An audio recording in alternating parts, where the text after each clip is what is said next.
Hey ladies and gentlemen, it's that time again. Thank you for watching DX News, the source for the best things that only we can provide.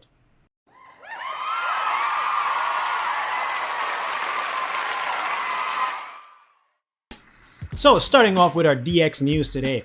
This week we're going to start off with Uncle Sam Bankman-Fried, and this time he's going bananas and taking Dubai by storm. Now I don't know about you, but we've covered a lot of Sam Bankman-Fried over the last couple of weeks. I mean, if we keep going at this rate, people are going to start to get the wrong idea.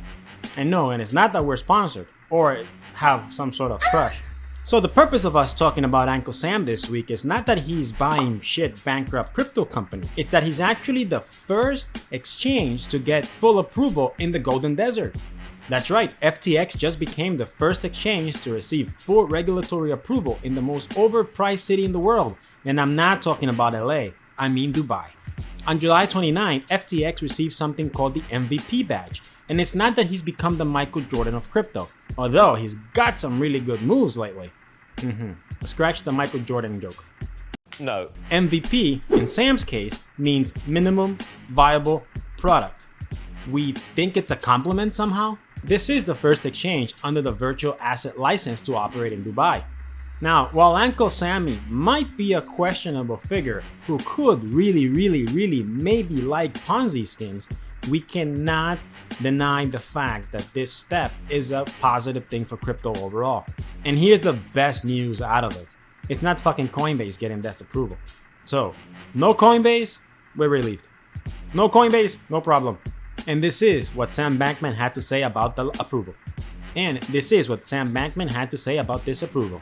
With Vara's letter of approval, FTX Exchange will operate under a model which has rigorous regulatory oversight and mandatory FATF compliance controls that are in line with the requirements of Tier 1 international financial markets. Is it me, or does regulatory oversight in countries that have a lot of oil doesn't go well? Maybe it's just me.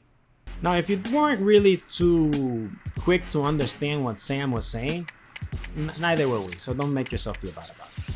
If you can't beat them, confuse them, my old calculus professor used to say. So moving on from FTX to Coinbase. So apparently, Coinbase is on a slippery slope. You could kind of say that the major stockholders are kind of fed up with all of their oopsies. Their stock is tanking more than that chair your fat ass is sitting on. And if it continues to go down this way, they're gonna have to peg their assets to Luna. Just so you know, at the time of this filming, Coinbase is down over 80% from their all-time high. I mean, so is much of the market. But even the best companies are failing, but the fact that it's Coinbase and their shitty practices is just another bad sign. Now, while they have blamed the market for the situation, we kind of think that it's people realizing that Coinbase has shittier practices than Guantanamo prison. Now, you might be wondering, are we just talking about this because we want to shit on Coinbase or because we have something useful to share? Yes. And we gotta tell you, it's DX News, so we got a little bit of both. So yes, we shit on Coinbase every once in a while, or maybe every once per episode, but it's only because they're things that are important for the public. Cathie Wood, CEO of ARK Invest, recently dumped $1.4 million in tokens. Now, the article we're getting this from has two scenarios for this. It could either be in hopes of a bull market or a bear market. Very insightful. I don't know where these guys get their inspiration from.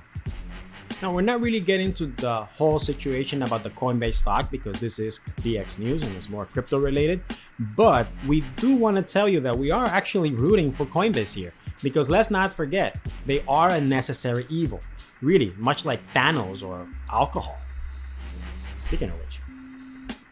So, why are we rooting for the evil guys here? Because they hold a lot of USDC liquidity and we don't need another shit show. We've had enough this bear run. And our next news is Biggie's coming to the Web3 space. And I'm not talking BBW's NFTs, although maybe we should. There's a market for everything. What we're actually talking about is Christopher Wallace, aka Biggie Smalls, aka the notorious B.I.G. Now, just to be clear, it's not the man himself. The man was unfortunately turned to Swiss cheese over a couple of decades ago. And his music lives on through all his fans. Now, the NFT platform called OneUp is the one releasing this collaboration with a notorious estate. Now, NFTs can be somewhat of a polarizing theme because they can have either zero utility like Bored Apes, or they can open up a world of possibilities. The utility in this case is the following. Sky's the limit. Generative profile picture collection grants its holder voting rights over distribution of a previously unlicensed Notorious B.I.G. freestyle. Artists can sample the freestyle in their own music with the approval and oversight of the collective. Now, how could Biggie have a say on this from beyond the grave? Well, he obviously can't. Wayne Barrow shared that he has been working with the late artist's mom for over 10 years. Would you buy these NFTs? What do you think of it?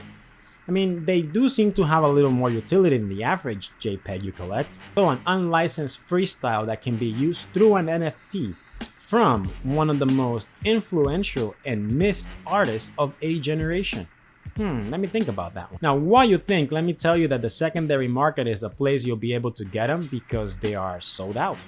And we're moving on to Axie Infinity. Now, back in March, you might remember that there was a huge hack. I believe it was $622 million. Now, if that wasn't bad enough, let's add a cherry on top. The CEO actually moved $3 million in tokens before the hack happened. Now, he definitely deserves to have his head axed.